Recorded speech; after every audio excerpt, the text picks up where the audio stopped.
మరొక అంశం చూద్దాం. న్యాయ వ్యవస్థలో తెలంగాణకు అన్యాయంపై కూడా రాష్ట్ర వ్యాప్తంగా నిరసనలు హోరెత్తిపోతున్నాయి. దీక్షలు, ర్యాలీలు కొనసాగుతున్నాయి. ఉమ్మడి హైకోర్టు విభజన, న్యాయాధికారుల కేటాయింపుల జాబితా రీకాల్, న్యాయాధికారుల సస్పెన్షన్ రద్దు చేయాలి అన్న డిమాండ్స్ తో ఇవాళ తెలంగాణ లాయర్స్ ఆందోళనకు దిగారు. హైదరాబాద్ ఇందిరా పార్కులో భారీ నిరసన ప్రదర్శన చేపట్టారు. ధర్నాలో ఎలాంటి అవాంఛనీయ ఘటనలు తలెత్తకుండా పెద్ద ఎత్తున భద్రతా ఏర్పాట్లు చేసింది ప్రభుత్వం. ఇందిరా పార్క్ లో తెలంగాణ లాయర్ల ఆందోళనకు సంబంధించిన మరిన్ని వివరాలు మా ప్రతినిధి శర్మ అందిస్తారు. శర్మ, చెప్పండి, లాయర్స్ డిమాండ్స్ ఏంటి, వారి భవిష్యత్ కార్యాచరణ ఏంటి?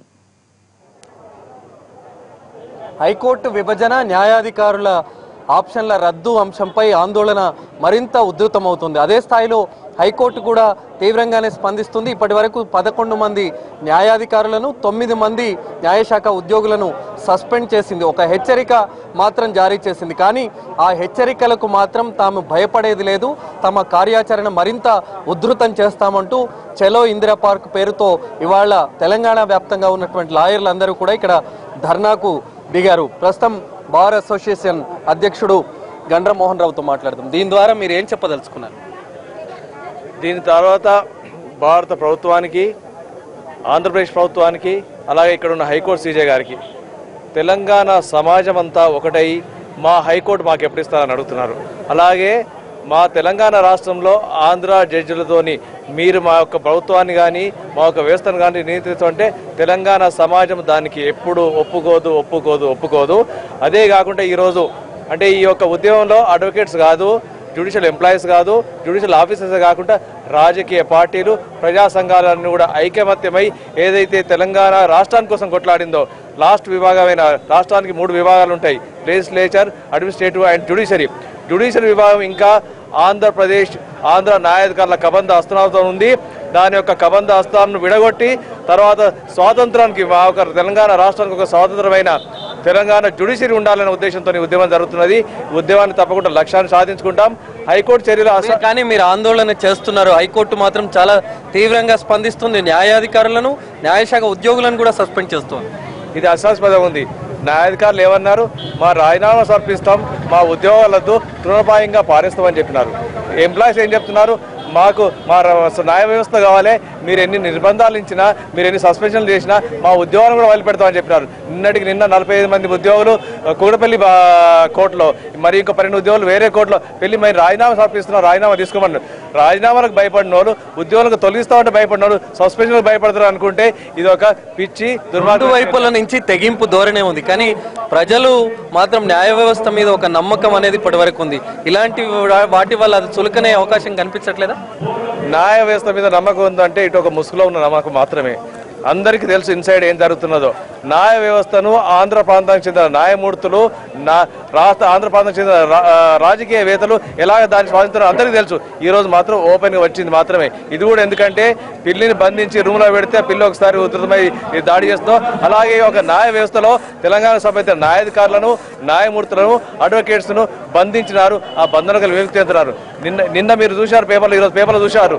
రిటైర్డ్ అయిన హైకోర్టు జడ్జెస్ కూడా రేపు ఒక ధర్నా కింద తెలంగాణ అమరవీరుల స్తూపం దగ్గర కూర్చొని ఒక ప్రెస్ కాన్ఫరెన్స్ పెడుతున్నారు.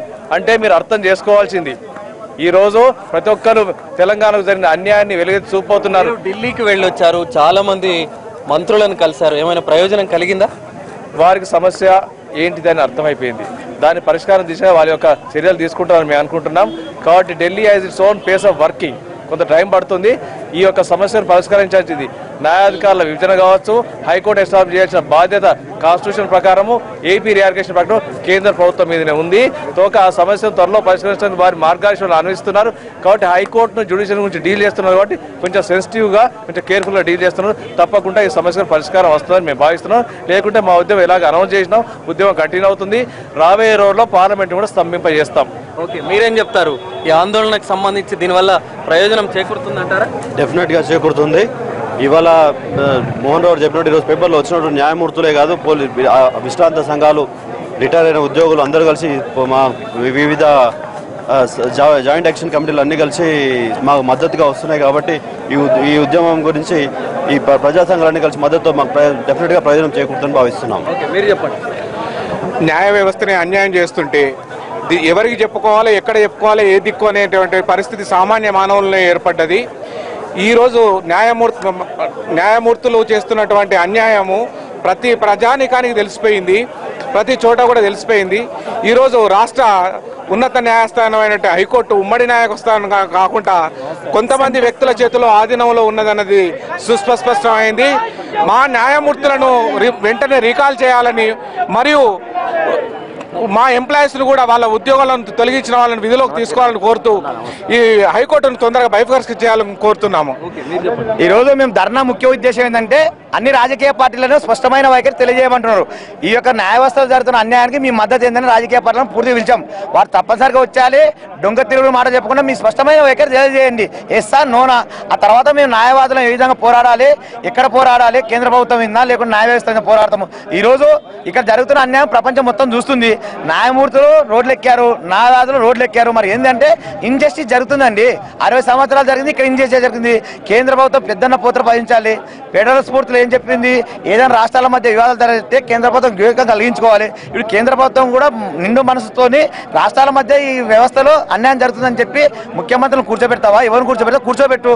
మాకు అన్యాయం చేయొద్దు, మా న్యాయమూర్తితో సస్పెన్షన్ ఎత్తేయాలి. మళ్ళీ కారం మీద పుండి మీద కారం చల్లినట్టు మళ్ళీ అందరిని సస్పెండ్ చేసుకుంటూ పోతే ఇంకా మా రెచ్చగొట్టినట్టు. కాబట్టి కేంద్ర ప్రభుత్వం స్పష్టం చేస్తున్నాము. ఎంతమంది మహిళా న్యాయవాదులు ఇక్కడికి వచ్చారు? మీ నిరసన ఏ విధంగా ఉంది?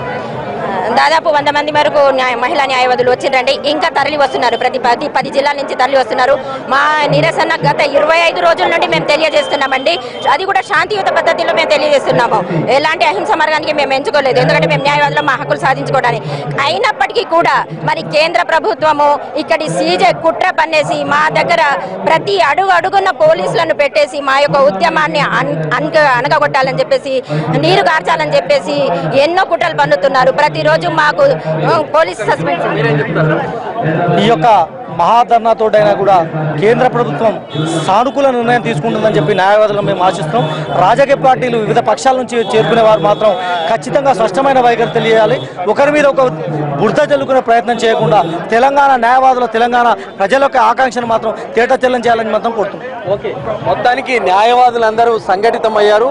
సుమారు 1000 మంది వరకు ఇక్కడికి వచ్చేందుకు మాత్రమే పోలీసులు అనుమతించారు. కాబట్టి సాయంత్రం వరకు కొనసాగుతుంది. అన్ని రాజకీయ పార్టీలకు చెందిన ప్రజాప్రతినిధులు కూడా ఇక్కడికి వచ్చే అవకాశం ఉంటుంది. మరి వాళ్ళు ఏ విధంగా వీళ్లకు మద్దతు ఇస్తారు, ఏ రకమైనటువంటి రియాక్షన్ అక్కడి నుంచి వస్తుంది అనేది చూడాల్సి ఉంది. Out studio.